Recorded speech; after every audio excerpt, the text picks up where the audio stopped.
नमस्कार दोस्तों, स्वागत है फिर से आप सबका आपके अपने चैनल साइंस क्लासेस में। और आज हम लेके आए हैं हमारा क्लास 9th का जो चैप्टर चल रहा है, second chapter force and laws of motion, उसका नेक्स्ट पार्ट में इसकी थर्ड पार्ट। इससे पहले 2 पार्ट आ चुके हैं उसके, जिसमें फर्स्ट पार्ट में हमने बात की थी फोर्स की और उसका टाइप्स की, और जो सेकेंड पार्ट था उसमें हमने बात की थी Newton's first law of motion की, इनर्शिया की। लास्ट में कुछ क्वेश्चंस भी दिए गए थे, कुछ एक्टिविटीज़ भी थी और बहुत सारे उसके आंसर भी आए कमेंट बॉक्स में, तो उसके लिए थैंक्स। और उम्मीद है कि इसी तरीके से आप रिस्पॉन्स देते रहेंगे। तो दोस्तों आज हम स्टार्ट करने वाले हैं हमारा थर्ड पार्ट, जिसमें कि हम फोकस करेंगे Newton second law of motion पे, इस पर डिस्कस होगा। और स्टार्ट करते हैं Newton second law of motion, लेकिन उसको पढ़ने से समझने से पहले हमें समझना होगा मोमेंटम के बारे में। तो दोस्तों चलिए स्टार्ट करते हैं अपना वीडियो और समझते हैं मोमेंटम क्या है।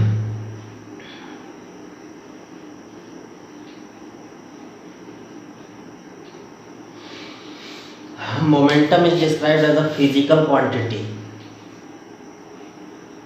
which is said to be the product of mass and velocity of any object। जैसे फिजिक्स में मोमेंटम को इंडिकेट करने के लिए जिस लेटर का यूज़ करते हैं वो है p, और it is the product of mass into velocity of any object. मतलब कि किसी ऑब्जेक्ट के मास और उसके वेलोसिटी के प्रोडक्ट के इक्वल होता है। जैसे सपोज कि कोई एक ऑब्जेक्ट है, इस प्लेन सरफेस पे इसका मास है m और ये v वेलोसिटी के साथ में इस डायरेक्शन में मूव कर रहा है, तो जो टोटल मोमेंटम होगा इसका वो इसके मास और वेलोसिटी के प्रोडक्ट के इक्वल होगा। बात समझ में आ रही है? तो p is equal to m into v हो गया। इस मोमेंटम को क्वांटिटी ऑफ मोशन भी कहा जाता है। Quantity of motion, quantity of motion क्यों कहते हैं? क्योंकि इसमें मास इंटू वेलोसिटी दोनों है, इसलिए मोशन के लिए क्या चाहिए? कोई एक ऑब्जेक्ट जिसमें कुछ मास हो और वो किसी वेलोसिटी के साथ मूव कर रहा हो, तो क्योंकि ये मास और वेलोसिटी दोनों पर डिपेंड करता है, इसलिए इस मोमेंटम को क्वांटिटी ऑफ मोशन भी कहा जाता है। अब बात करते हैं कि ये स्केलर होगा कि वेक्टर होगा। तो आपको पता है दोस्तों कि मास जो है वो स्केलर क्वांटिटी है, लेकिन वेलोसिटी जो है वो वेक्टर क्वांटिटी। इसका प्रोडक्ट जो आएगा वो वेक्टर होगा, तो मोमेंटम जो है वो एक वेक्टर क्वांटिटी है। ठीक है, अगर बात करें कि इसका एसआई यूनिट क्या होगा, अच्छा, और मोमेंटम का डायरेक्शन वही होगा जो कि वेलोसिटी का डायरेक्शन है। मतलब कि जिस डायरेक्शन में ऑब्जेक्ट मूव कर रहा है, जिस डायरेक्शन में उसकी वेलोसिटी है, उसी डायरेक्शन में उसका मोमेंटम भी हम काउंट करेंगे। तो ये वेक्टर क्वांटिटी होगी। बात करते हैं एसआई यूनिट की, कि मोमेंटम का एसआई यूनिट क्या होगा। तो मोमेंटम का एसआई यूनिट होगा, मास को किसमें मेजर करते हैं? केजी में। वेलोसिटी को किसमें मेजर करते हैं? मीटर पर सेकंड में। तो इसका एसआई यूनिट जो है मोमेंटम का वो हो गया केजी मीटर पर सेकंड। ठीक है, अब यहाँ से हमको ये समझ में आ रहा है कि मोमेंटम जो है वो मास और वेलोसिटी दोनों के ऊपर डिपेंड कर रहा है। तो 2 केस हम ले सकते हैं, चलिए समझते हैं 2 केस से इसको। तो मान लेते हैं कि एक ऑब्जेक्ट है जिसका मास m है और दूसरा ऑब्जेक्ट है जिसका मास m है। ठीक है, स्मॉल m कैपिटल M, यानी कि इसका मास ज़्यादा है, इसका मास कम है। इसकी भी वेलोसिटी सेम है और इसकी भी वेलोसिटी सेम है, मतलब दोनों सेम वेलोसिटी के साथ में मूव कर रहे हैं। तो किसका मोमेंटम ज़्यादा होगा? केस 1, किसका मोमेंटम ज़्यादा होगा? फर्स्ट ऑब्जेक्ट का कि सेकंड ऑब्जेक्ट का? तो मास इंटू वेलोसिटी का प्रोडक्ट है, तो जाहिर सी बात है कि इसका वैल्यू जो है वो ज़्यादा है। जैसे सपोज की एग्जांपल लेते हैं, ये है 5 kg और ये है 10 kg। इसकी वेलोसिटी 10 मीटर पर सेकंड, इसकी भी वेलोसिटी 10 मीटर पर सेकंड, तो सेम वेलोसिटी के साथ चल रहा है। तो मोमेंटम निकालेंगे तो m इंटू वी, तो ये कितना हो गया? 50 kg मीटर पर सेकंड, और ये कितना हो गया? 100 kg मीटर पर सेकंड। तो यहाँ मास ज़्यादा था, वेलोसिटी सेम हो लेकिन मास ज़्यादा हो, तो भी मोमेंटम जो है वो ज़्यादा मास वाले का ज़्यादा हाई होगा। और उसका जस्ट अपोजिट केस अगर हम देखें, जैसे मान लो कि कोई ऑब्जेक्ट है सेम मास का, 2 ऑब्जेक्ट लेते हैं सेम मास का, और दोनों की वेलोसिटी जो है वो डिफरेंट है। ठीक है, मान लो ये 10 kg, ये भी 10 kg, इसकी वेलोसिटी 5 मीटर पर सेकेंड, इसकी वेलोसिटी 10 मीटर पर सेकेंड, तो इसका मोमेंटम कितना आएगा 50 मीटर पर सेकेंड, इसका मोमेंटम कितना आएगा 100 KG metre per second, 100 KG metre per second.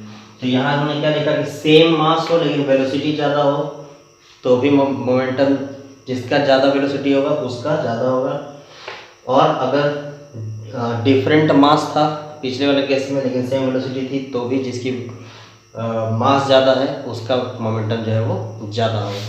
तो ये समझ में आ रहा है इससे कॉन्सेप्ट। कंपेयर कर सकते हैं, जैसे मान लो कि किसी ने एक बड़ा सा स्टोन तुम्हारी तरफ फेंका और किसी ने एक बुलेट फायर किया, तो अगर स्टोन तुम्हारी तरफ आ रहा है मास उसका ज़्यादा है, ठीक है, लेकिन उसकी वेलोसिटी कम होगी, वो हाथ से फेंका गया है। और अगर बुलेट आ रहा है तो बुलेट का मास तो कम है लेकिन वेलोसिटी काफ़ी ज़्यादा हाई होगी, तो किसका मोमेंटम ज़्यादा होने का चांस हो सकता है, डेफिनेटली बुलेट का, क्योंकि उसकी वेलोसिटी स्टोन के कंपेरिजन में बहुत ज़्यादा है। ठीक है, उसी तरीके से एग्जांपल है कि एक टॉय कार का और एक एक्चुअल कार का, तो टॉय कार छोटा है उसका मास कम है और एक्चुअल कार काफ़ी बड़ा है और उसका मास ज़्यादा है। तो जिसका मास ज़्यादा है, मान लो कि दोनों सेम वेलोसिटी के साथ चल रहे हैं, तो किसका मोमेंटम हाई होगा, कार का मोमेंटम हाई होगा। तो बहुत सारे एग्जांपल्स हैं उसके, आप बुक में भी देख सकते हैं। तो चलिए बढ़ते हैं हम लोग अपने नेक्स्ट टॉपिक की तरफ।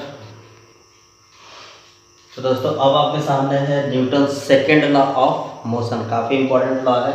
पहले इस लॉ को समझ लेते हैं। अभी मोमेंटम हमने देखा था और मोमेंटम से ही रिलेटेड है।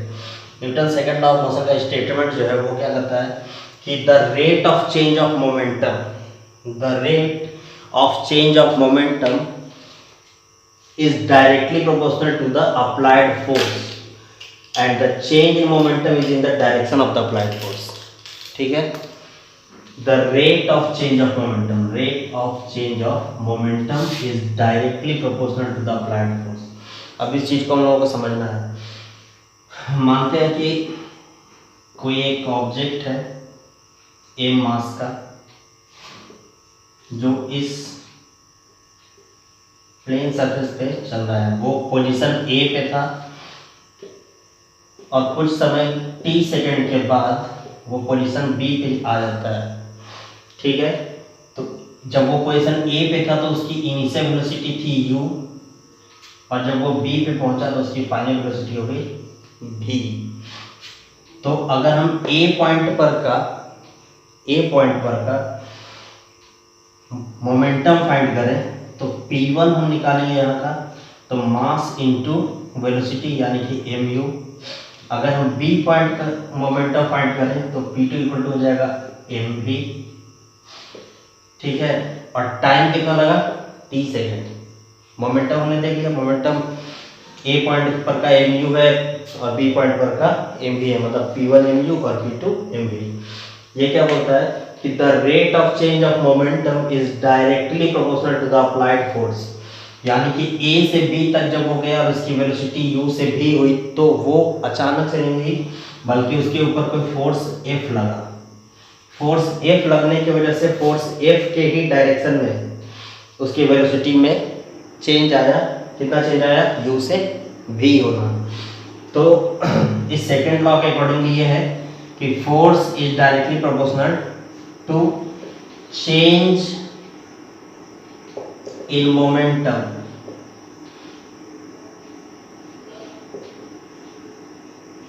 by time। टाइम कहाँ से आ गया, क्योंकि rate of change of momentum, तो रेट ऑफ चेंज अगर लगता है तो वहां पे आ गया टाइम। तो F is directly proportional to change in momentum by time. तो चेंज इन मोमेंटम का मतलब क्या हुआ, हम यहाँ पे लिखेंगे क्या, जब भी चेंज इन मोमेंटम या चेंज इन कोई भी क्वांटिटी है तो फाइनल माइनस इनिशियल करना होता है। तो फाइनल मोमेंटम, यहाँ मैं P1 लिख दे रहा हूँ, P2 लिख दे रहा हूँ, final momentum minus initial momentum P1 by time. ठीक है, इसको मैं मिटा रहा हूँ।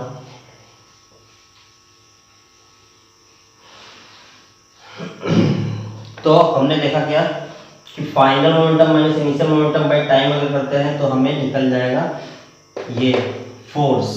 तो force is directly proportional to P2 minus P1 by T.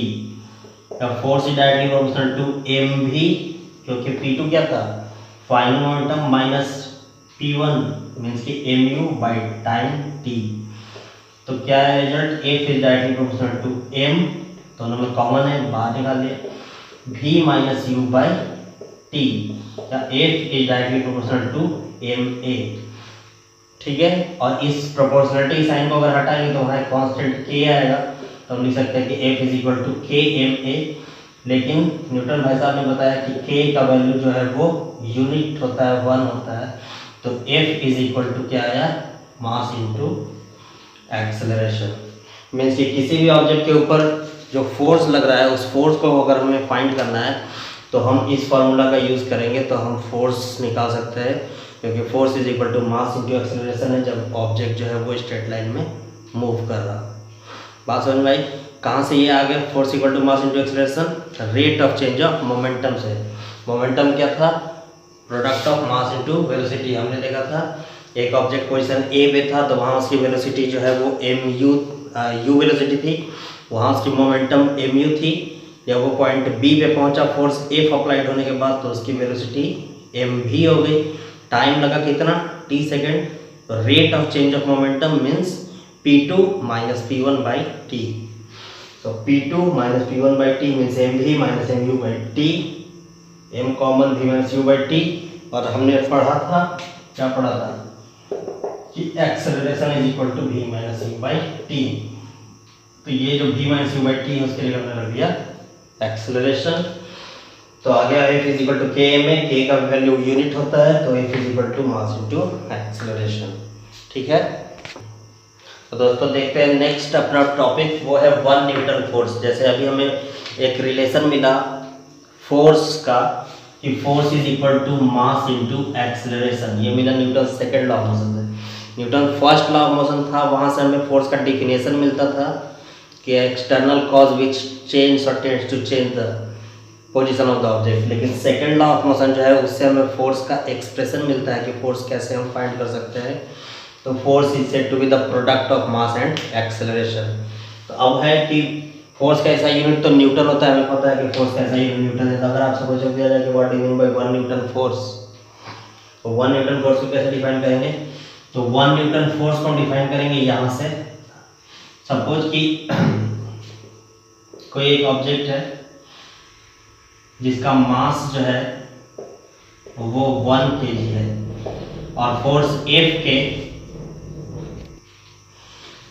F के अप्लाइड होने के बाद इसकी वेलोसिटी u से v हो जाती है, ठीक है, t सेकेंड में।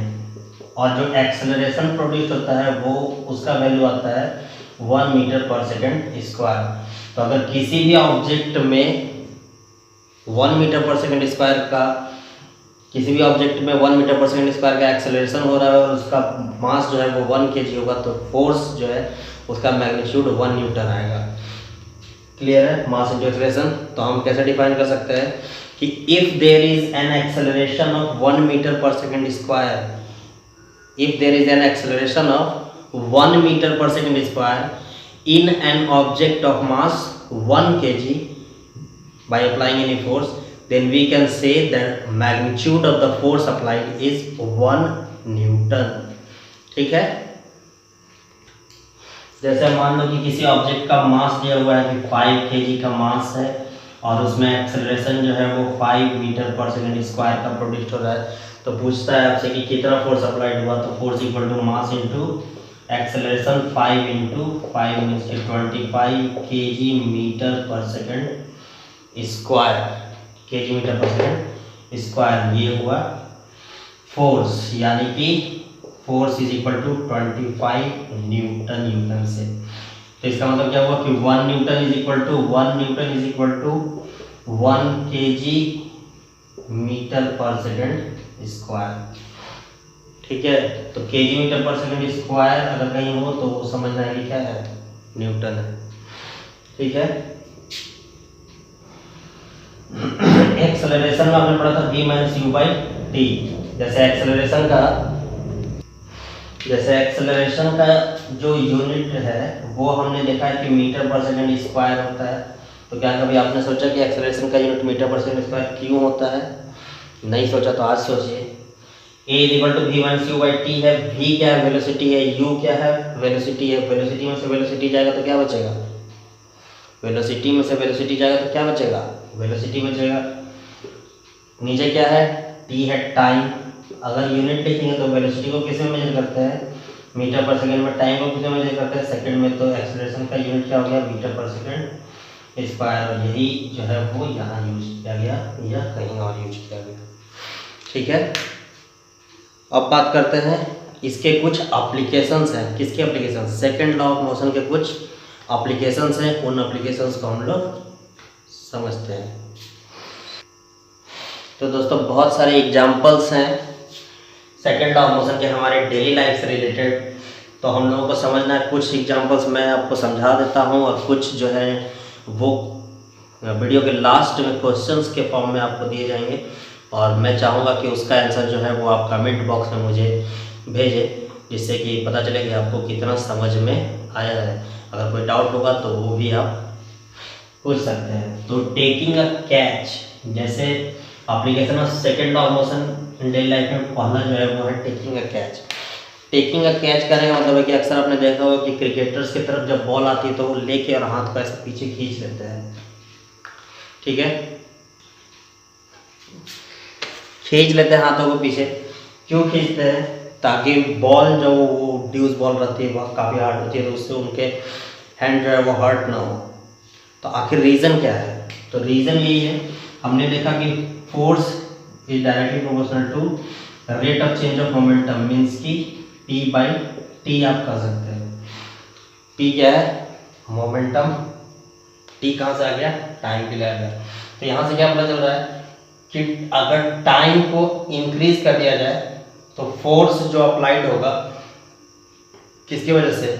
मास इनटू वेलोसिटी की वजह से, उसका वैल्यू कम हो जाएगा। तो जब कोई भी पर्सन मतलब कि फील्डर कैच लेता है उस बॉल को, तो वो एक्चुअली हाथ में आने के बाद उसको अपने पीछे की ओर खींचता है। क्यों खींचता है? ताकि उसका जो हैंड के साथ में कांटेक्ट का टाइम पीरियड है वो इंक्रीज हो जाए। और जब टाइम पीरियड इंक्रीज हो जाएगा तो क्या कम हो जाएगा?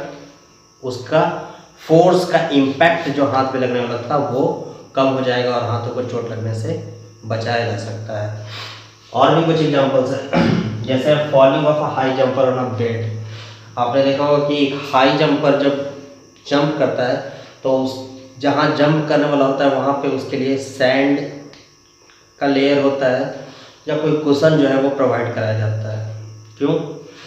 सेम कंडीशन है, क्योंकि जब वो जंप करेगा और उसके बाद उसका कांटेक्ट जो है वो किसी, अगर कुशन ना हो, सैंड ना हो, कोई हार्ड सरफेस पे हो, तो जो फोर्स वो अप्लाई करेगा सेम फोर्स उस पर भी अप्लाई होगा और वो इंजर्ड हो सकता है। लेकिन वहाँ पे क्या करते हैं, वहाँ पे कोई कुशन या सैंड दे दिया जाता है ताकि उसका जो फॉल होने का टाइम पीरियड है वो इंक्रीज हो जाए।